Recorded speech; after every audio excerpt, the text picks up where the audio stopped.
Hello and welcome guys. Today I'm going to talk about Route 53. So what is Route 53? Route 53 is basically a highly scalable DNS. So how do you get into this? Create a hosted zone. So right now I don't have any. So I'll go and create a domain name which is renown.co. As you can see here, this is my domain.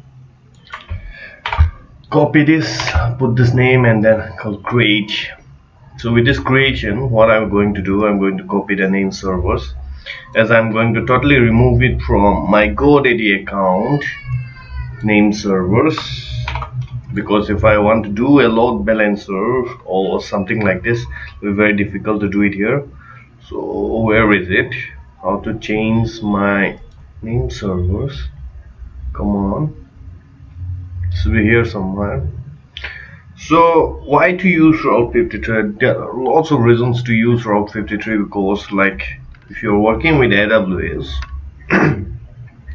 basically you have lots of your stuffs there, like your load balancers, auto scaling.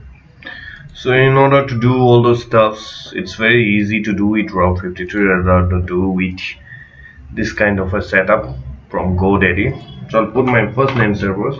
Always be noted that there will be a small dot here, as you can see. You have to delete that. Oh, where is it right now? The stuff. So there will be 4 name servers here. Add a new server. This org. Oh my god, what? Come on. Okay, no worries. I can delete it here, I hope so. Yep, just got this one and a name server. This one dot is not required, this dot is not required, so save it.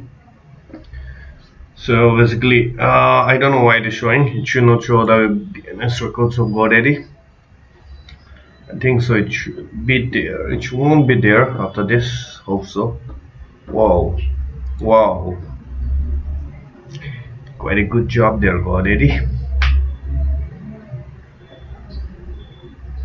Yeah, see, now it is routed through here. So you create a record set, type it a name, alias, and then put your value of your instance, and that should do it. Thank you for watching my video. Hopefully you like it. If you like it, hit the thumbs up, like. If you don't like it, hit the thumbs down and comment below for any future videos. Thank you.